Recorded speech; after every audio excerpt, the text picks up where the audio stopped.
In a faraway galaxy, on a shining metallic planet called Zorith 9, everything was perfect.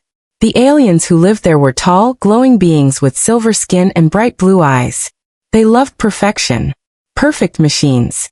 Perfect technology. Perfect creations. If something stopped working, they didn't fix it. They threw it away. Deep beneath their floating cities was a massive dumping ground called the Scrap Valley. It was filled with broken robots, cracked machines, and forgotten inventions. To the aliens, it was just junk. But one day, something unexpected arrived. A small human boy. His name was Caspian. Caspian wasn't like the aliens. He didn't glow. He didn't have advanced technology. He didn't even belong there. His small escape pod had crash-landed near the Scrap Valley after drifting through space for days. When the aliens first saw him, they laughed. A human, one alien said, shaking his head. They're weak, primitive, useless, another added. Even their machines break easily, a third mocked. Caspian heard every word. But he didn't argue. He didn't cry. Instead, he walked slowly into the Scrap Valley. The air was thick with dust. Pieces of broken robots were scattered everywhere, arms, legs, flickering eyes. Some machines still made faint sounds, like they were trying to live again. Caspian knelt beside a small, broken robot. It had one missing arm and a cracked faceplate. He gently picked it up. "You're not useless," Caspian whispered. The aliens watching from above laughed louder. "Look at him. He thinks he can fix junk. Humans are truly foolish." But Caspian ignored them. From his small bag he pulled out simple tools, nothing advanced, just basic human tools. A screwdriver, some wires, a small power cell. He started working. Carefully, patiently. Time passed. The aliens grew bored and left, except one. A young alien girl named Lyra stayed behind, watching quietly. She didn't laugh like the others. She was curious. "What are you doing?" she finally asked. Caspian looked up and smiled. "I'm fixing him." Lyra frowned. "Why?" "It's broken. We throw away broken things." Caspian shook his head. "Where I come from, we don't throw away everything that breaks. Sometimes broken things just need someone who cares." Lyra didn't understand, but she kept watching. Hours later, Caspian connected the final wire. For a moment, nothing happened. Then, click. The robot's eye flickered. It moved. Slowly it lifted its head. System rebooted. The robot said in a weak voice. Lyra's eyes widened. "You fixed it," she whispered. Caspian smiled softly. He just needed a second chance. For the first time, Lyra looked at the Scrap Valley differently. Not as junk, but as something else. Possibility. But high above them, hidden in the shadows, a group of elder aliens had been watching everything. And they were not pleased. "This human is dangerous," one elder said coldly. "He is changing how they think," another added. "If the young ones stop valuing perfection, our entire system collapses." They made a decision. "Tomorrow," the leader said, "we will test this human." Back in the valley, Caspian continued working, fixing one small robot after another. Slowly, more machines came back to life. And something strange began to happen. The robots started following him. Not because they were programmed to, but because they trusted him. Lyra watched it all, her mind full of questions. "Why are they staying with you?" she asked. Caspian looked at the small group of repaired robots standing behind him. "Because," he said gently, "they know I didn't give up on them." Lyra looked at the robots, then at the endless piles of broken machines. For the first time in her life, she felt something new. Doubt. Maybe they were wrong. Maybe broken didn't mean worthless. But just as that thought settled in her mind, a loud alarm echoed across the sky. Warning. Test initiated. Huge metal gates opened above the valley. From inside, a massive, heavily damaged war machine was dropped into the valley with a thunderous crash. Dust filled the air. The ground shook. The machine was enormous, 10 times bigger than anything Caspian had seen. Its body was torn apart, sparks flying everywhere. Its red eye flickered dangerously. Lyra stepped back in fear. "That's a destroyer unit," she whispered. "It's too damaged." Even our best engineers couldn't fix it. From above, the elders' voices echoed. Human boy, if you truly believe broken things have value, then fix this. The destroyer unit suddenly powered up for a brief second, its arm twitching violently before crashing back down. It wasn't just broken. It was unstable. Dangerous. Lyra looked at Caspian, worried. You can't fix that, it could explode. The other robots behind him stepped back, afraid. For the first time, Caspian hesitated. The task was impossible. The aliens were watching, waiting for him to fail, to prove them right. He looked at the giant, broken machine. Then at the small robot he had fixed earlier. Then at Lyra. Slowly, he stepped forward. I don't know if I can fix it, Caspian said quietly. But I know one thing. He tightened his grip on his tools. I won't leave it broken. The aliens above watched in silence. Some smirked, expecting failure. Others felt something unfamiliar. Hope. As Caspian climbed onto the massive destroyer unit, sparks lighting up his face. No one realized that this moment was about to change everything. The giant destroyer unit lay silent for a moment as Caspian climbed onto its broken metal body. Sparks flickered around him, and the air buzzed with unstable energy. Every step he took echoed through the scrap valley. High above, the alien elders watched closely. This is where he fails, one of them said confidently. No human can repair something this complex, another added. But Caspian didn't listen. He placed his hand gently on the cold surface of the machine. You've been left alone for a long time, haven't you? He whispered. The destroyer unit didn't respond. Lyra stood below, her heart racing. Caspian, be careful. That thing is unstable. Caspian nodded but didn't stop. He opened a cracked panel on the machine's chest. Inside, wires were tangled and burnt. The core was barely holding together. This wasn't just damage, it was neglect. They didn't even try to fix you, Caspian murmured. Behind him, the small robots he had repaired earlier gathered closer, watching silently, almost like they were supporting him. Caspian took out his tools. A simple screwdriver. A small welding device. Some spare wires. Nothing compared to alien technology, but to him it was enough. He started working. Slowly, carefully. Minutes turned into hours. The sun above Zoreth 9 shifted across the metallic sky. The elders grew impatient. Why is he still trying? One snapped. This is pointless, another said. But Lyra didn't move. She kept watching, unable to look away. Caspian was different. He wasn't rushing. He wasn't afraid of failure. He was listening. Every time the machine sparked or made a sound, he paused. What are you trying to tell me? He whispered. Suddenly, a surge of energy shot through the destroyer unit. Caspian was thrown back slightly but held on. Caspian! Lyra shouted. I'm okay, he replied quickly. But something had changed. The machine's red eye flickered again, longer this time. And then, a faint voice echoed. System memory corrupted. Caspian froze. It can talk, Lyra said in shock. The elders leaned forward. That's impossible, one whispered. The destroyer unit hadn't spoken in decades. Caspian slowly crawled closer to its head. You're still in there, he said softly.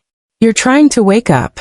Error, abandonment, directive lost, the machine said in a broken voice. That word hit Caspian hard. Abandonment. He took a deep breath and got back to work. This isn't just about fixing parts, he said. It's about fixing what they took from you. He rewired the neural core, connecting broken circuits piece by piece. Lyra watched confused. What do you mean? She asked. Caspian didn't look up. Back home, when something breaks, it's not always the body. Sometimes it's the purpose. If you forget why you exist, you stop working. Lyra went silent. She had never thought about machines that way. To her people, machines were tools. Nothing more. But as she looked at the destroyer unit now, it didn't feel like just a machine. It felt lost. Suddenly, boom. A loud explosion burst from one of the machine's side panels. Flames shot out. Lyra screamed. Caspian, get down. But Caspian stayed. Coughing through the smoke, he kept working. I'm close, he shouted. The elders exchanged worried looks. This is getting out of control, one said. If that unit fully activates, it could destroy the entire valley. The leader narrowed his eyes. Let it continue. Below, Caspian reached the core. It was cracked, barely holding together. Inside, a glowing energy pulsed weakly. He placed both hands near it. You're still alive, he whispered. Why repair me? The destroyer unit asked faintly. Caspian smiled. Because you matter. For a moment, everything went silent. Even the wind seemed to stop. Lyra felt a strange chill. No one had ever said that to a machine before. Caspian took the small power cell from his bag, his last one. If this didn't work, he would have nothing left. He hesitated for just a second, then inserted it into the core. Click. Nothing happened. The elders smirked. It's over, one said. But then, thump. The core pulsed. Once. Twice. Then suddenly, boom. A massive wave of energy exploded outward, knocking everyone back. Lyra fell to the ground. The small robots scattered. Dust filled the entire valley. When it finally cleared, everyone froze. The destroyer unit was standing, fully upright. Its body still damaged but alive. Its red eye glowed brighter than ever. Lyra's voice trembled. He did it. The elders stood in shock. That's not possible. The machine looked down at Caspian. System restored, it said. But then, something unexpected happened. Its eye changed color. From red to blue. Accessing hidden memory. Caspian frowned. Hidden memory? Suddenly, a holographic projection burst from the machine's core, lighting up the entire sky. Images appeared. Ancient images. Of Zorith, 9 long ago. But it looked different. The aliens were different. They weren't cold or obsessed with perfection. They were working together. Fixing machines, helping each other. They were kind. Lyra gasped. That's our world. The destroyer unit spoke again, its voice stronger now. Original directive: assist, protect, repair. The elders' faces turned pale. No, one whispered. Caspian looked up at the projection, confused. What is this? The machine continued. Historical record deleted by High Command. All eyes slowly turned toward the elders. Lyra stepped back in shock. You erased this? She said. The leader of the elders spoke, his voice cold. That history is irrelevant. But the projection continued. It showed something even more shocking. The moment everything changed. A decision made long ago. The leaders of Zorith, 9 had chosen perfection over compassion. They reprogrammed their entire system. From repair and restore, to replace and discard.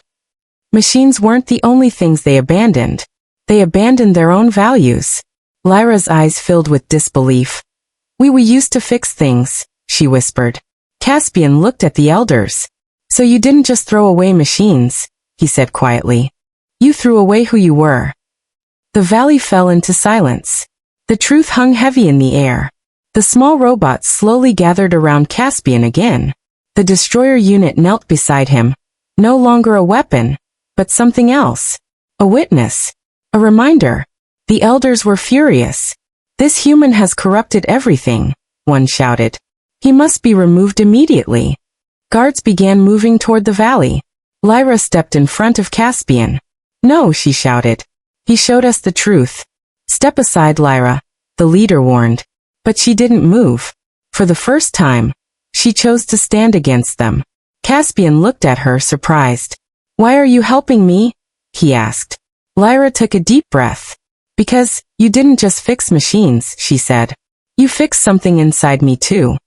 The guards stopped, waiting for orders. The elders raised their hands. But before they could act, the ground began to shake, stronger than before. From deep within the scrap valley, a massive rumbling sound echoed. Caspian looked around, confused. What now? The destroyer unit turned its head slowly. Warning, it said. Multiple units, activating. Lyra's eyes widened in fear. That can't be. From beneath the piles of broken machines, 100 glowing lights suddenly turned on. One by one. All across the valley. The junk wasn't just broken anymore. It was waking up. And this time, no one knew if they would listen to anyone at all. The ground trembled violently as glowing lights spread across the scrap valley like a rising storm. One by one, broken machines began to move. Metal limbs shifted. Rusted heads lifted.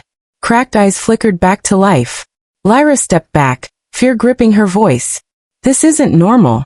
They were never meant to all activate at once. Caspian stood still, staring at the awakening valley. Hundreds, no, thousands of machines were coming back online. But something felt different. This wasn't like the small robot he had fixed. This wasn't gentle. This felt powerful. Dangerous. The destroyer unit beside him slowly rose to its full height, scanning the valley. Units responding to signal. It said. What signal? Caspian asked. Before the machine could answer, a deep, echoing voice boomed across the valley. We remember. The sound froze everyone in place. Even the alien guard stopped moving. The elders looked shaken for the first time. From the center of the valley, a massive pile of scrap began to shift. Metal pieces merged, forming a giant figure, far larger than the destroyer unit. Its body was made of broken parts, but it moved as one, a collective, a machine built from everything the aliens had thrown away. Lyra whispered, terrified, "What is that?" The destroyer unit responded quietly. Central consciousness, formed from abandoned units. The giant machine's glowing eyes burned bright. You left us. Its voice carried pain. Not anger alone, but something deeper. Betrayal. The elder stepped forward, trying to regain control. You are machines, one shouted. You exist to serve us. The giant turned its gaze toward them. We're meant to be more. The holographic memories from earlier flickered again in the sky, showing the past when machines were partners, not tools.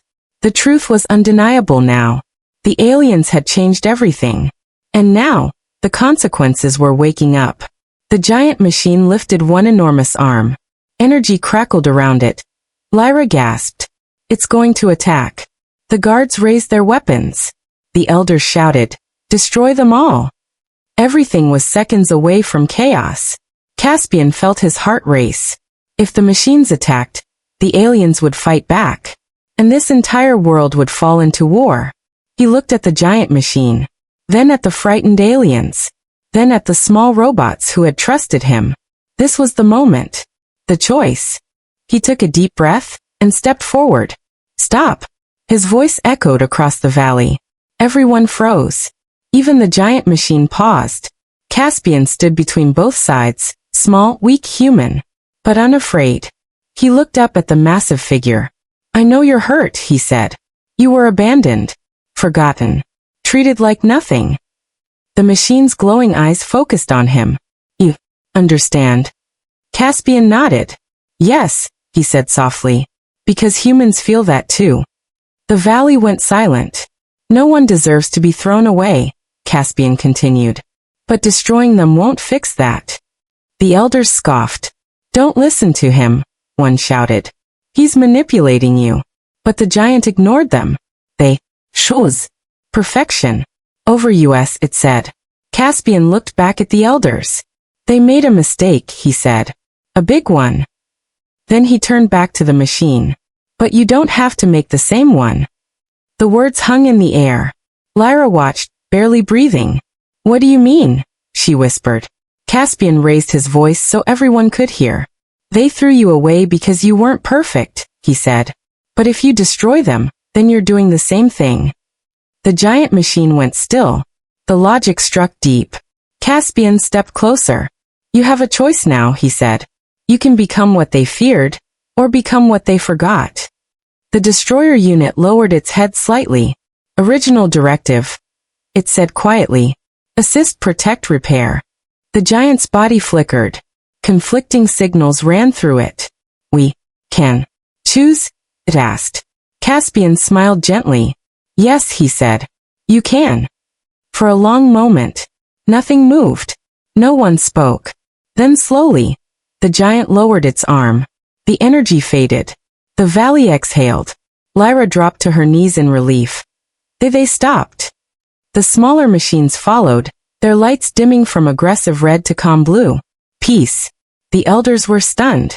This is impossible, one whispered. Caspian turned toward them. No, he said. This is what you were supposed to be. Lyra stood up and faced the elders. We were wrong, she said firmly. We forgot who we were. The leader of the elders looked around. At the machines. At the young aliens watching. At the truth they could no longer hide. For the first time, he hesitated. What do we do now? He asked quietly. Caspian looked at the scrap valley. Then at the machines. Then back at the aliens. You fix it, he said simply. Lyra smiled. Together. The destroyer unit stepped forward. Ready to assist, it said. The giant machine spoke one final time. We will help. And just like that, everything changed. Days passed. Then weeks. The scrap valley was no longer a dumping ground. It became something new. A place of rebuilding. Aliens and machines worked side by side, repairing what was once abandoned. The young ones learned from Caspian. They stopped seeing broken. They started seeing potential. Lyra became one of the leaders of this new future, and the elders slowly changed. Not perfectly, but enough. As for Caspian, he stood one day at the edge of the valley, watching everything he helped create. Lyra walked up beside him. You changed our world, she said. Caspian shook his head. No, he smiled. You did. I just reminded you. She looked at him. Will you stay, she asked. Caspian looked up at the stars. For a moment, he thought about home. Then he looked back at the valley. At the machines. At the people who once laughed at him. I think I'm needed here, he said. Lyra smiled. And far above, the stars of the galaxy shined a little brighter. Because on one small planet, a human boy proved something powerful. Nothing is truly broken. If someone is willing to care.